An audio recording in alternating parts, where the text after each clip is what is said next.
വിപ്ലവം ഉണ്ടാക്കിയതാണെന്നല്ല മുജാഹിദ് നവോത്ഥാന പ്രസ്ഥാനം. അതിനുശേഷമാണ് മുജാഹിദ് തന്നെ ഇപ്പോൾ 2-3 കൊല്ലമായിട്ട് പോകുന്നത്. അപ്പോൾ ഈ സ്വതന്ത്ര ചിന്തനേക്കാളും കൂടുതൽ ഈ സമുദായത്തിനകത്തുള്ളവർക്ക് തന്നെ ഏറ്റവും സങ്കടകരമായ രീതിയിലാണ് മുജാഹിദിൻ്റെ പിളർപ്പും ഇതൊക്കെ പോകുന്നത്.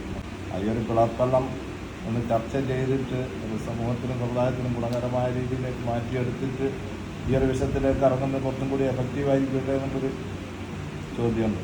അതെന്ന് പറഞ്ഞാൽ അതൊരു എന്താ പറയുക, ഒരു സമൂഹത്തിൽ സംഭവിക്കുന്ന അപജയങ്ങളും പ്രശ്നങ്ങളാണ്. അതിപ്പോൾ ഒരു വിഭാഗത്തിലോ അല്ലെങ്കിൽ ഒരു സമൂഹത്തിലോ സംഭവിക്കുന്നതല്ല, മനുഷ്യകുലത്തിൽ സംഭവിക്കുന്ന ഒരു സംഭവമാണ്. മനുഷ്യൻ എവിടെയുണ്ട്? ഇപ്പോൾ അങ്ങനെ വെച്ചാൽ ഇവിടെ രാഷ്ട്രീയ പ്രസ്ഥാനമാണെങ്കിൽ ഒരു രാഷ്ട്രീയ പ്രസ്ഥാനം മതി രാജ്യത്തിന് വേണ്ടി നയിക്കുന്നത്. CPM ഉണ്ട്, CPM 2 വരുന്നുണ്ട്, ഒരേ ആശയമാണ്. കോൺഗ്രസ് ഉണ്ട്, കോൺഗ്രസ് 2-3 ആയിട്ട് ഒരേ ആശയമാണ്. അതുപോലെ ഓരോ പാർട്ടി എടുത്ത് നോക്കിയാൽ ഡിഫറൻ്റ് ആയിട്ട് വ്യൂ ഉണ്ടാവും. അതുപോലെ മതത്തിൽ സംഭവിക്കും. കാരണം മനുഷ്യന്മാരാണല്ലോ മതത്തിലുള്ളത്. അപ്പം ആ മതത്തിൽ ചില ചിന്താഗതികൾ ഉടലെടുക്കുകയും അല്ലെങ്കിൽ പരസ്പരം ആ വീക്ഷണത്തിനനുസരിച്ച് ചിലപ്പം വേറിട്ട് നിൽക്കുകയും ചെയ്യും. അതൊന്നും നിർത്തിയിട്ട് നമുക്ക് നാട്ടിലേക്ക് ഇറങ്ങാമെന്നും ജനങ്ങളെ നന്നാക്കാമെന്നും പറഞ്ഞാൽ അതൊരിക്കലും നടക്കാൻ പോകുന്ന കാര്യമല്ല. അത് സ്വാഭാവികമായ സംഭവങ്ങളാണ് പിളർപ്പുണ്ടാകുക. ഇപ്പൊ സുന്നി രണ്ടായിട്ട് എന്തെങ്കിലും ആശയത്തിന് എന്താ വ്യത്യാസമുണ്ട്? ഇല്ല, ആശയം ഒന്നാണ്, പക്ഷേ അവർ തമ്മിലുള്ള ഒരു അഭിപ്രായ വ്യത്യാസങ്ങളാണ്. അപ്പൊ അതുപോലെ മുജാഹിദ് സംഭവിച്ചിട്ടുണ്ട് എന്നാണ്. അല്ല, അതില് നിങ്ങളോട് ചോദിക്കുന്ന ക്രോസ് ചെയ്യുന്നതല്ല, ഇതില് നമ്മള് സ്വാഭാവികമായിട്ട് രാഷ്ട്രീയ പാർട്ടീനെ ഉപമിച്ച് തന്നെ ശരിയല്ല എന്നുള്ളൊരു അഭിപ്രായം. അങ്ങനെയല്ല, ഉദാഹരിച്ച് തന്നെ പ്രത്യേകിച്ച് ഒരു മതസംഘടന എന്നെല്ലാം പറഞ്ഞാൽ നമ്മളെ ഒരു വ്യക്തി ജീവിതം തന്നെ ജീവിച്ച് കാണിച്ചു കൊടുക്കുക എന്നുള്ളതല്ല. സ്വാഭാവികമായിട്ടും ആ രീതിയിലേക്ക് മതസംഘടനയുടെ നേതാക്കന്മാർ പോലും മാറേണ്ടതിൽ നിന്ന് മാറി ഈ ഒരു രീതിയിലേക്ക് മാറുന്നത് ഇപ്പോൾ ഈ മതനിരാസത്തിനൊക്കെ കാരണം ഇത്തരം രീതിയിലുള്ള ഈ മത നേതാക്കളുടെ ഈ അമിതമായ ഈ അധികാരഭ്രമവും സാമ്പത്തിക താല്പര്യവും എന്ന് ഒരു സാധാരണക്കാരൻ തെറ്റിദ്ധരിച്ചു കഴിഞ്ഞാൽ കുറ്റം പറയാനാവും.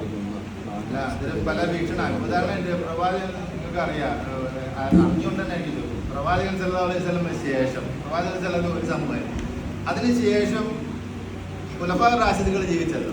അവിടെ തന്നെ വിഭാഗങ്ങളായിട്ട് ഷിയാക്കളായിട്ട് മാറി, ഓരോ വിഭാഗങ്ങളായിട്ട് മാറി. ഉദാഹരണമായിട്ട് ഷാഫി, ഹനഫി, ഹംബലി 4 വിഭാഗങ്ങളായിട്ട് മാറി. അതുകൂടാതെ ഇതെല്ലാം മുസ്ലിം സമൂഹത്തിൽ തന്നെ. അതുകൊണ്ടൊന്നും മുസ്ലിം സമൂഹത്തിന്റെ മുന്നേറ്റത്തിന് തടസ്സങ്ങളൊന്നും സൃഷ്ടിച്ചിട്ടില്ല. സ്പെയിനിലൊക്കെ ഉള്ള മുന്നേറ്റങ്ങളൊക്കെ ഇതിന്റെ ഭാഗമായിട്ട് നടക്കുന്നുണ്ട്. അതേസമയത്ത് അഭിപ്രായ വ്യത്യാസങ്ങൾ, മതപരമായ ആദർശമായ വിഷയങ്ങൾ ഉണ്ടാവുകയും ചെയ്യുന്നുണ്ട്. അതൊന്നും ഒരു എടുത്തു പറയപ്പെട്ട കാര്യമല്ല. ഇനിയും കുറെ അങ്ങോട്ട് പോയാൽ വിഭാഗങ്ങൾ വീണ്ടും വരും. അതൊക്കെ മനുഷ്യന്റെ സ്വാഭാവികതയിൽപ്പെട്ടതാണ്. അത് വിചാരിച്ചിട്ട് ആദർശത്തിൽ എന്തെങ്കിലും വ്യത്യാസം വരുന്നുണ്ടോ ഇല്ലയോ എന്നുള്ളതല്ല. അല്ല, അപ്പൊ മുന്നേറ്റത്തിന് വേണ്ടിയിട്ട് വിഘടിച്ചു എന്നുള്ളതാണോ? അല്ല, മുന്നേറ്റത്തിൽ ഇത് സ്വാഭാവികമായി സംഭവിക്കുന്ന ഒരു സംഗതിയാണ് ഞാൻ പറഞ്ഞത്.